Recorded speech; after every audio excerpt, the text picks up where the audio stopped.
right, welcome back to another episode with the Art of Football 365. As you know, we are not doing seasons and segments anymore. This is our second week back.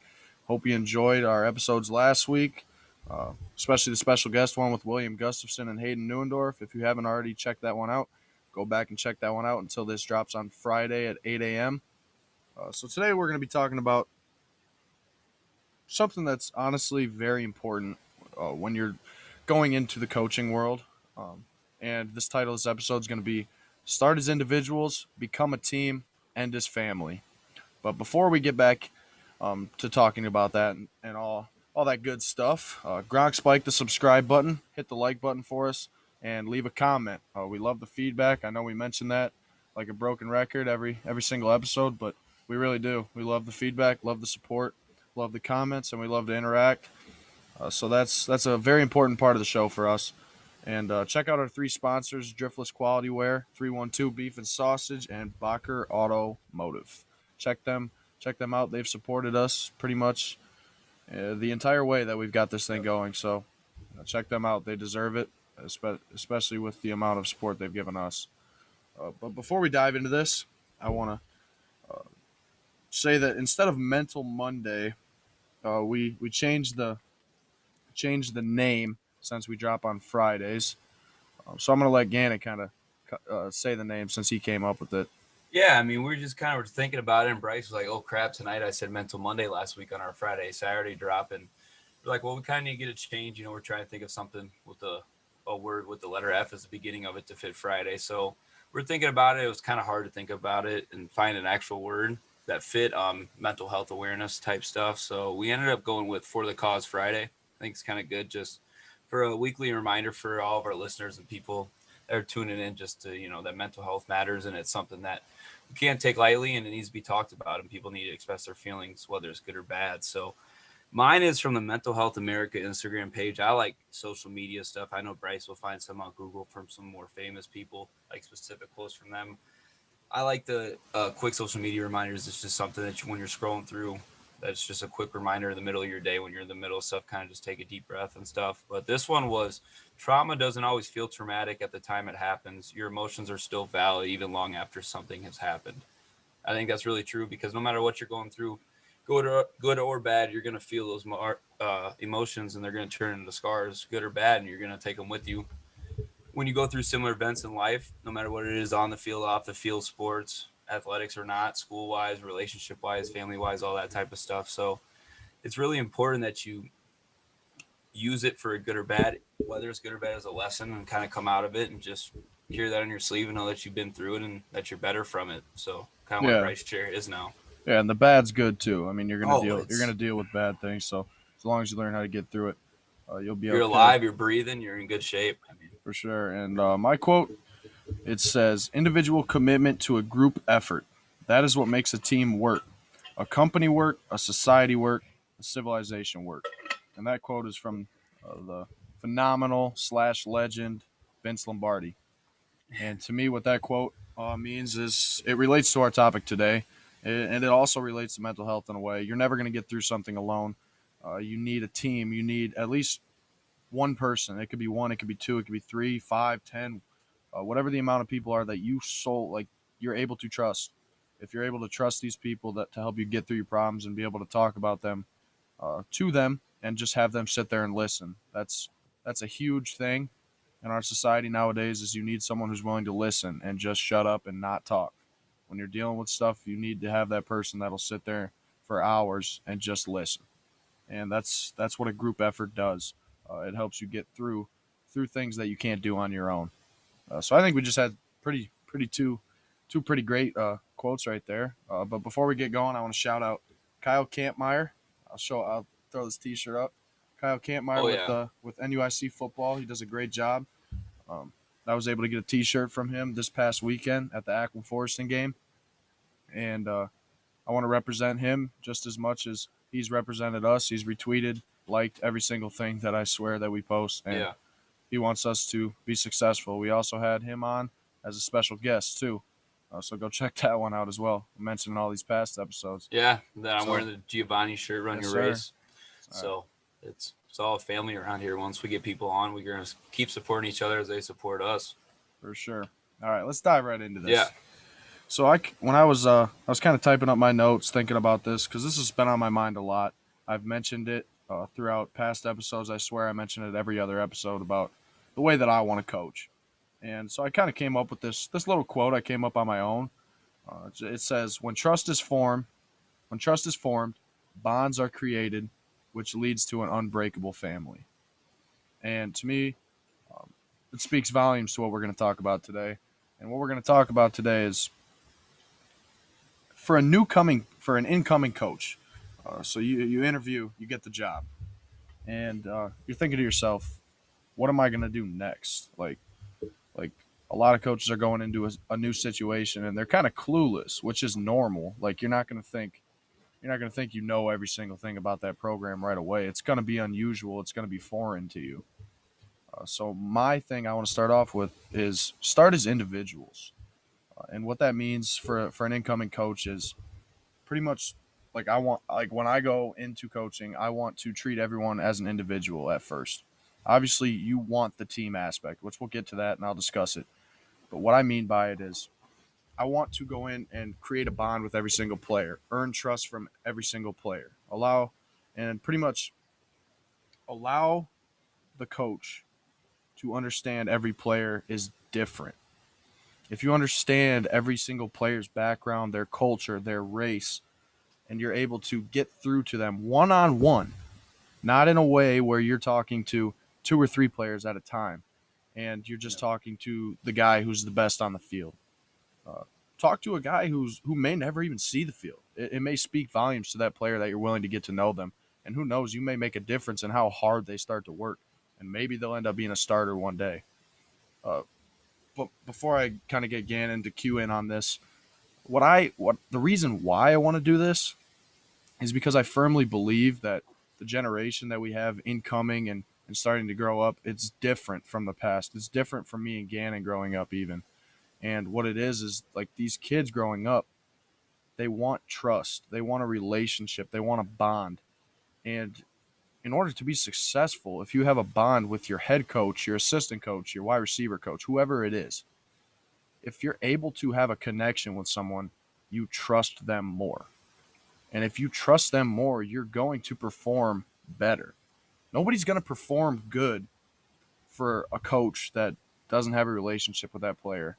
Nobody wants to be out on a field with a coach that doesn't trust them or hold them accountable. And it goes both ways. We've said that. Yeah, and it goes both ways. It's for a coach as well. The accountability goes back and forth. But what do you kind of think about, like, pretty much holding or starting off as Yeah. individuals? I think I have a really good experience with this because, so I'm going to take it back to high school, my sophomore year, because I was coming on to playing the varsity level for baseball full time. We got a new head coach as Roger Fegan took the job at Highland. And then we ended up getting Sean Dasher as our new head coach at Freeport, which was one of the best things that happened to me for my athletic career through my high school days. And Sean went to Lena. He was a small town guy. He played in the NUIC for football and baseball. And I think he played basketball too. I'm not sure, but he was a really good athlete. And he played college baseball, and he was a college baseball assistant coach, and then was a recruiting director to get guys to go to school.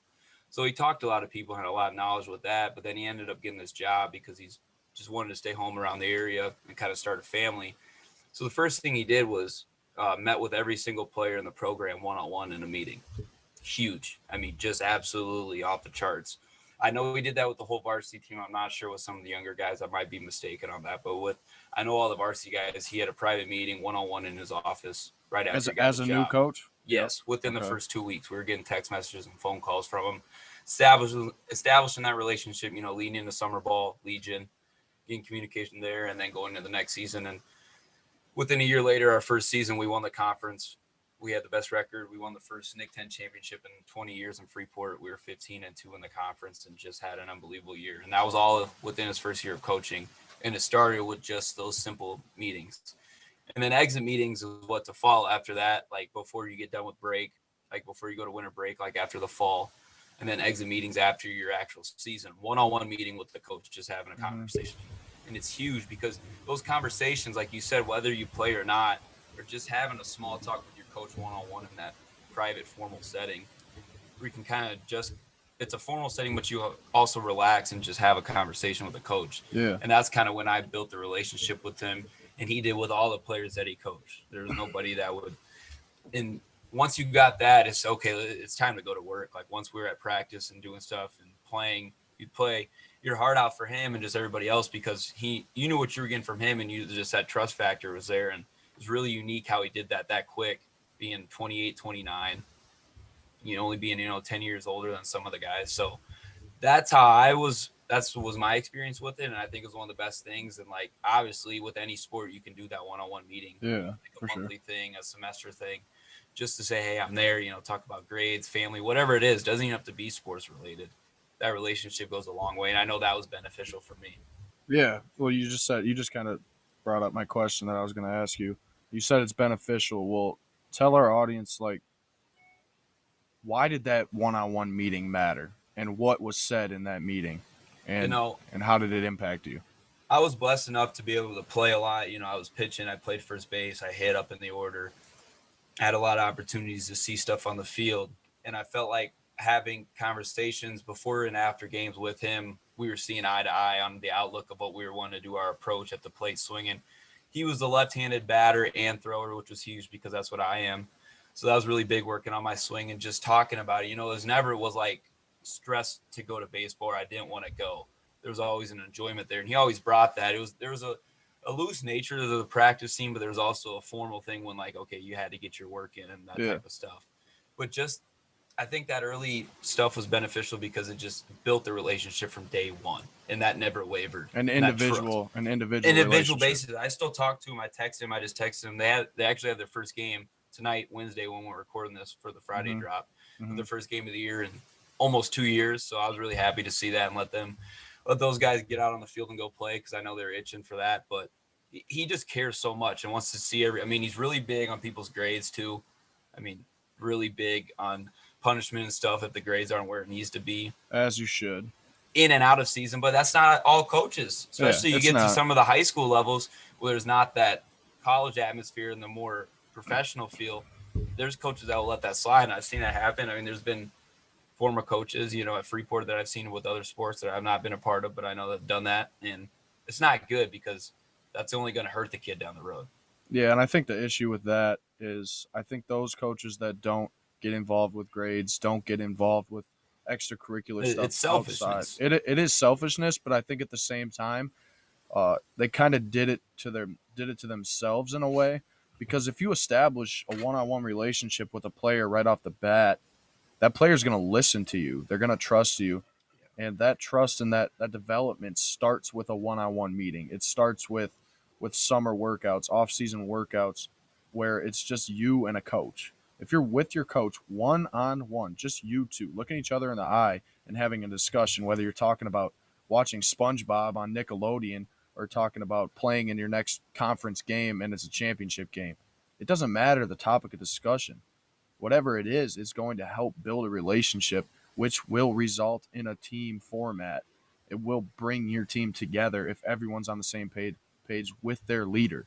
Their leader is their coach. We've talked about this on and on. We beat the head with a hammer Yeah. nonstop about this because that's what it is. Your coach is your leader. He takes you into battle every single week, whether it's basketball, football, baseball, any sport. Your coach is your natural leader.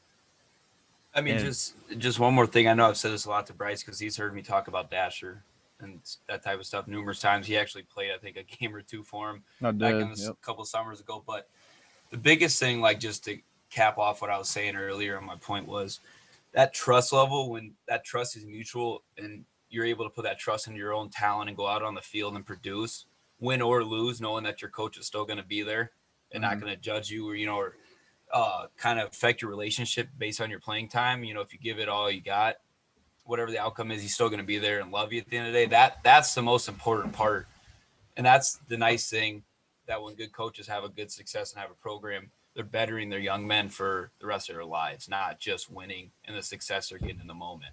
And that's the most important thing for me out of anything is just those life lessons that you're going to use when you have kids, when you have a family, when you have a real job, when Without a you're doing doubt. all real world stuff. You really got to be able to be locked in, and it starts with a good foundation. Yeah, and that foundation is Not only just developing relationship, developing trust, but another thing that those one-on-one meetings, those getting to know each player, getting to know the coaching staff, what it does is it helps you understand strengths and weaknesses. If Yeah. you're able to understand a coach's strength, a coach's weakness, a player's strength, a player's weakness, you're able to gauge that relationship based on who they are mentally, physically, what they're capable of, what they're not capable of, and you put them in a position to succeed. If Because you're you going to make each other better yeah, both ways. and if you know a player better, you know that this player. Say you have a one-on-one meeting with him, and you're talking about speed, and you haven't even seen this guy on a football field yet, and and in the meeting he's like, "Yeah, coach, uh, yeah, did you see Usain Bolt running the other day? Uh, he's very fast, and I wish I was fast, but I'm pretty slow." Just a player saying something like that, you're not putting a player in position to fail by putting the player at wide receiver because he's slow. If he's slow, maybe he won't have the best routes, but it also you got to get him on a field. You got to get him on a field for sure and understand more information about them. But that'll help you gauge who they are, especially on a field. I think that that's another big thing is understanding strengths versus weaknesses, and it goes the same for a coach. A player could simply see that maybe a coach isn't necessarily, or not that maybe a coach is kind of a guy who demands respect, and you notice that in the one-on-one meeting you have with your head coach, your incoming coach, the way he's talking to you, you understand that he demands respect from you. Uh, so then you understand that that's one of his strengths. He's able to get respect, so you give him respect. That's just another thing that goes with starting as individuals. We all start off as individuals, but now we become a team. And how we become a team is once all those coaches start to understand. They start to understand who you are, and these players start to understand who their coaches are. It leads into a straight up bond. Now, Gannon, you're on a baseball team right now. Talk a little bit about your establishment of teammates becoming friends, becoming just having a bond in a way. Describe Yeah, that. I mean that's main word that comes to mind. That just that's all you got to say is the bond, and that's the bond that you got with your guys. Like I know that I got here with my teammates here at school. I mean, we're the fourth ranked team in the country. We're like 35-5. I don't know our exact record at the moment. I mean, we're poised to make a really good postseason run right now. But you couldn't even tell that with our team off the field, and that's the biggest thing that comes to mind because win or lose, our guys are going to be the same. Yeah, some of them might be pissed off if something doesn't go their way in the middle of the game, and that's the reason why we lose or something. But the bond is huge because especially once you get to like a college level or a professional level, you're with each other every single day. Mm-hmm. I mean, we're 6 days a week, and we always have one off day a week. We had that yesterday, but it's 6 days a week, and you're at the field. I mean, some days you're playing doubleheaders back to back, and you're 8-9 hours at the field, and you're only with those guys traveling on a bus, going from state to state. You're spending a lot of time, so you're forced to have a bond. It's either going to be a good or bad one, and whether it's going to be good or bad is kind of going to determine somewhat, if not all, the success on the team on the field because For sure. you can tell it in the dugout, just the energy, the guys on the field. Everybody's having fun with one another, no matter what's going on, win or lose wise. Mm-hmm. And then the winning only adds to it, and that's when the bond, the memories, everything off the field when you guys are hanging out, because that's the main reason why I enjoy being at my school is my teammates because there's nobody that hates each other. There's no bad relationships. Everybody gets along, and it just makes that much and more enjoyable going to the field. And that's something that I like, and I know it helps that you win. Don't get me wrong, the winning is huge because Always. but that comes last after building the program, buying in, starting building those relationships. Everything falls in place piece by Mm-hmm. piece, and now you look at the end result, and the next thing is to win conference, go to the World Series, and win the national title. It's a ladder. It's a stepping stone, and we're Mm-hmm. getting higher and higher up the ladder, and it's fun to Mm. be on something that's going like this right now, Yeah, and and it's a and blast. basically an analogy for me to describe start as individuals, become a team, and as family. You said stepping stone, but for me, it's like a ladder, and that ladder is planted, and it's leaning up against a house, and all your teammates are at the bottom of this ladder. You have yet to step on the ladder, And then what happens is you have that meeting with your coach. You take the first step. You're on the first step of the ladder. Next teammate has a meeting with the coach, takes the first step of the ladder. And then so on, so on. These players keep taking the step. Then you're all on the same step together. And when you're on the same step together, you all take that next step together. You're on the third step now as a team. And if bad starts to happen, then you get maybe one or two players that fall off that ladder. You, But you always move up together. You can't move up by yourself. You can go down by yourself, but you can't move up by yourself. and It's always together. the important thing with that is it's not you're not only moving up in that direction for the 2 to 3 hours you're on the field practicing each day. It's in the weight room. It's in the classroom, being accountable, getting your work done. Shoot, it's even when you guys are hanging out on the weekends and some people are doing some stuff at somebody's house and you guys are just having a good time with your friends. It's holding that accountable then, because if a team's kind of falling apart, and just not having a good year, stuff's not going their way, they're going to have more off the field problems, more stuff. If they're running into the law, just more stuff going on that's more bad, negative stuff that people don't need going around a sports program. But you have people that are going to be accountable and do their stuff on the field. It's going to relate to off the field. That's going to keep everybody cleaner, and they're going to have a better act and all that type of stuff moving forward, regardless if they're playing or not. Yeah, a couple of minutes ago you mentioned like there can be bad to it. You can have maybe a couple stragglers who continue to fall off that ladder and just struggle to catch back up to where the team's at. Or they don't catch it. I mean, that's Yeah, they may not be in the team anymore. But there's instances where players complain. There's locker room cancers, and not every single player is going to always like/love the coach. It's just that's being blatantly honest. sports. I know that I've had coaches in the past that I've absolutely despised. It's pure honesty. You're not going to have every single coach is not going to be a diamond. Yeah. You may have a coach that's We're absolute, human. Yeah, you may have a coach that's absolute bronze to you. That's just the way it goes. And for me, what I've kind of said is like a theory to kind of limit that issue is have one-on-one staff meetings with one player every Monday. So, for example, Friday night game, Monday, have individual meetings. I know that Monday's typically used after a weekend game for film study and light practice. That's just the way how it was for me growing up with high school ball. I don't know how it is for everyone else, but I'm talking about my instance. So instead of doing a light practice on Monday, maybe you do a film study and you have an assistant coach take one player out one by one and talk about that past game. Talk about their strengths, talk about their weaknesses, talk about what they did well, what they did bad. And what I think that does is it keeps an open line of communication. That's a big thing with being a team. If you can't keep an open line of communication with your teammates or your coaches, you're doomed. You're doomed to fail. And that's just another thing that's pure honesty. If you don't have an open line of communication, then good luck. You probably won't be on a team that long. That's just the way it goes. Uh, but honestly, another thing that I greatly encourage growing up for any kids listening to this, anyone who's even playing college ball, uh, I encourage team bonding.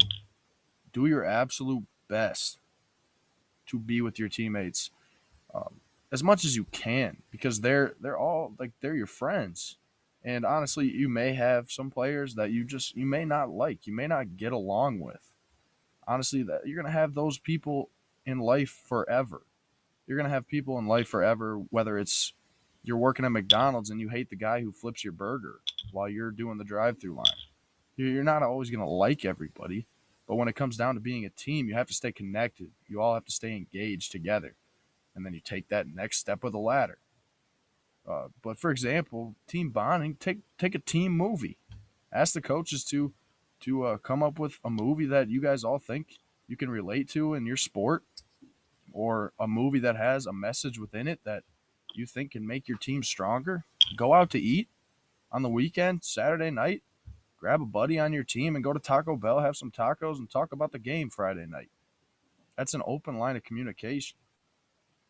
And then another big one I think is big is obviously you watch film at practice, you study your opponents, but invite teammates over to watch film at your house.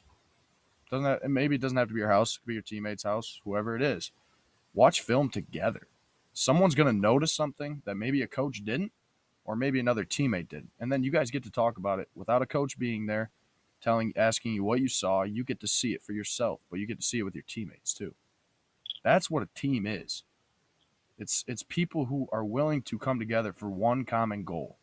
And more often than not in sports, it's a championship. Everyone wants to win in sports. Nobody likes losing. But don't be that person who's a cancer to your team if you're losing all the time. And I think an example of that person could be maybe a couple New York Jets players that probably have just given up on that team and don't care what happens anymore. They're there for the money. Don't be that player. Just be the player that's willing to come together for a common goal. But all right, I just went on an absolute rant. But I don't know. I was locked in on that. I enjoy talking about being a team because I feel like you're not going to win without being a team. But now, the last part of this, the last segment or whatever you want to call it of this episode, we've talked about starting as individuals, becoming a team, and now let's talk about ending as a family. So, Gannon, I'll let you talk about this. I haven't heard your voice in a little bit. Yeah, kind of the ending as a family, kind of go back and base it off something I repeated earlier was whether you win or lose, no matter the result, you're going to end as a family. There's only going to be one team in the sport league, whatever you're playing each year, that's going to come out and win the last game of the year. Mm-hmm. Chances are that's not going to always be you. And if you get a couple of them, you're going to be lucky. If you even get one in your life, no matter the level you're at, you're going to be really happy. Get a ring, all that cool stuff.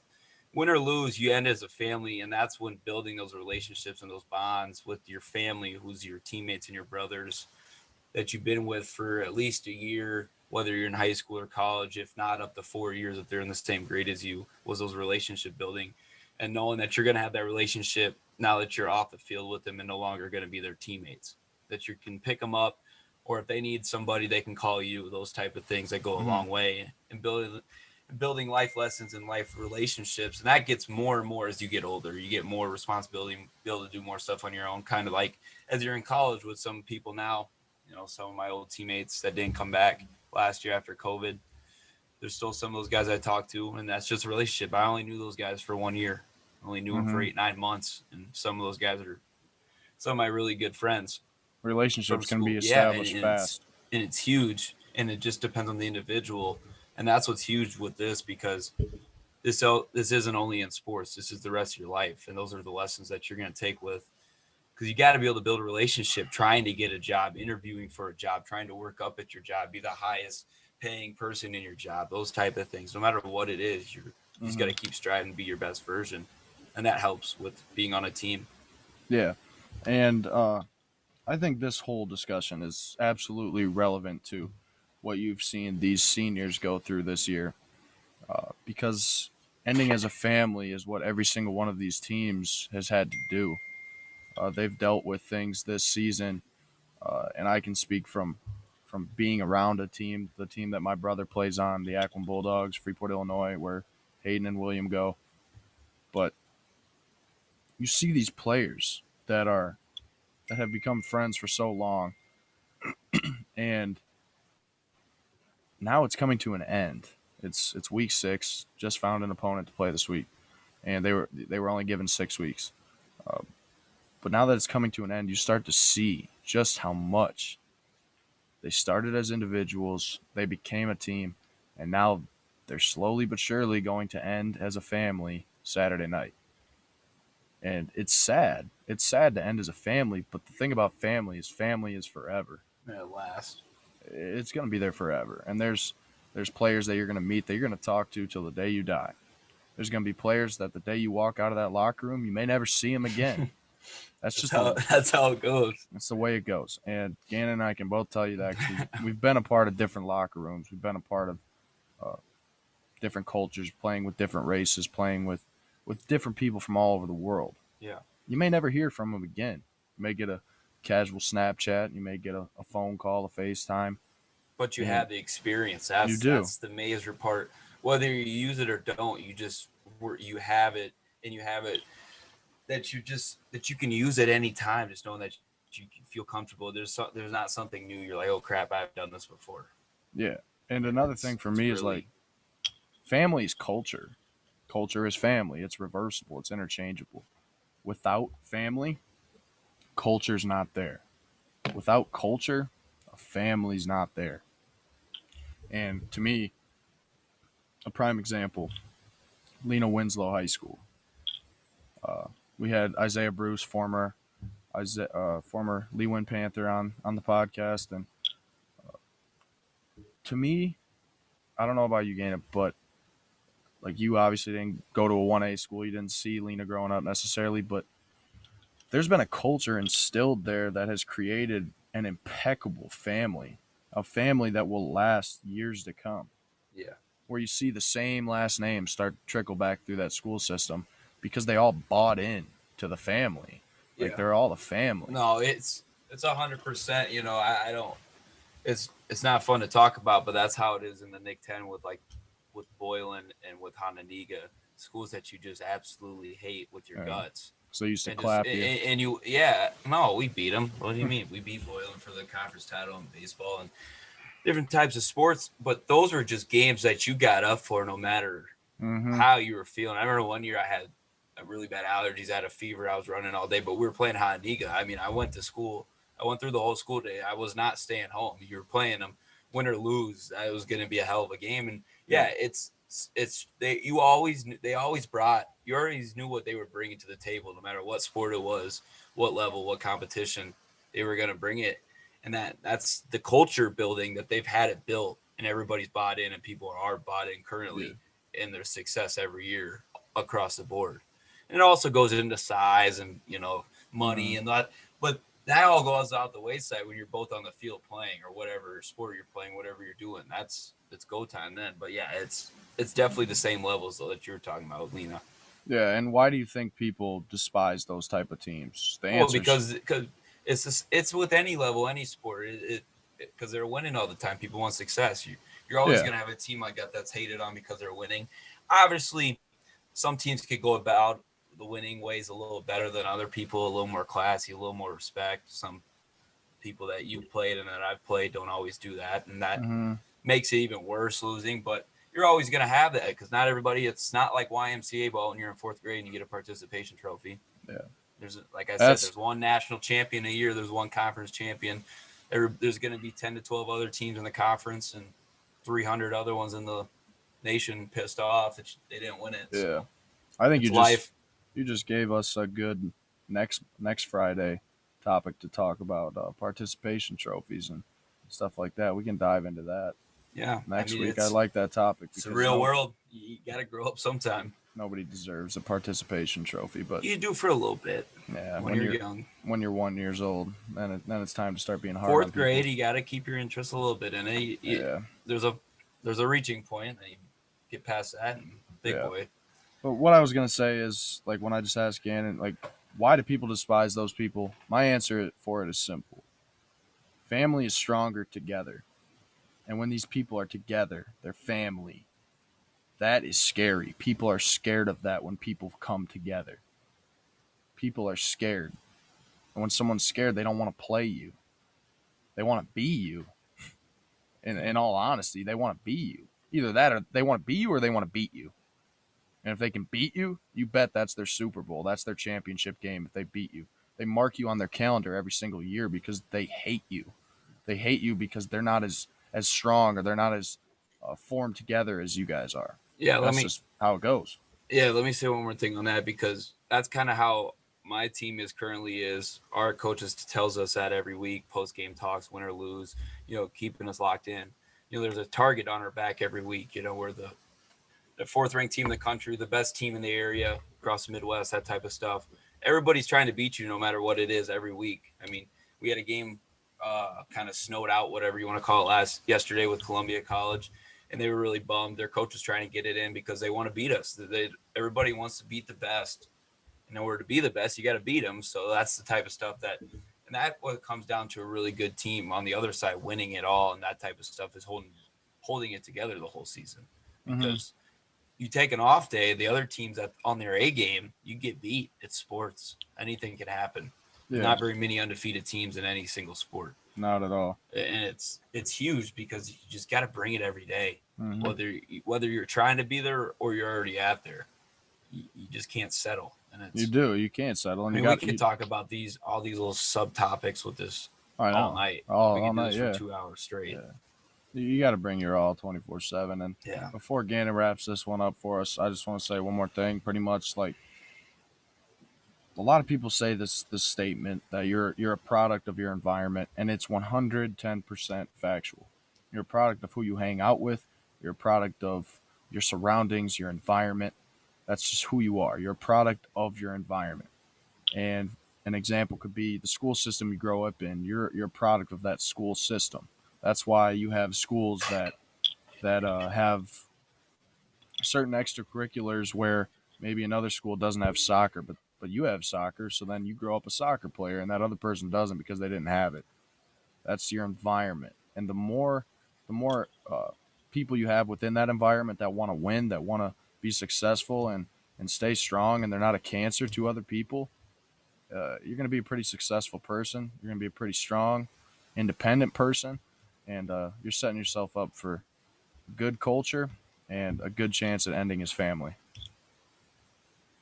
Go ahead, Ruckman. You want me to wrap it up? I was just, I thought maybe you were going to go in your another 5 minute spiel. I was just Yeah, no, listening I'm. to you, but all right, I'll wrap it up. So, Uh, thanks again. Our sponsors, Bryce shouted them out earlier, but keep just viewing, liking, and subscribing our stuff. Going to our YouTube channel, just blowing up our stuff. We want to see the comments. Reach us out on social media. We're going to keep saying it until we have our phone flooded with people hitting us up and giving us feedback. But just stick with us here. We're getting warmed back up when we're getting going. We're a week into this again with our guests, and we're going to start getting some stuff cooked up for you guys and be some good content. And we're busy, but we're going to keep grinding with this. And Bryce and I are doing our thing with all this. So keep tuning in, guys, and we'll catch you. This will be on Friday and then on Saturday with our special guests.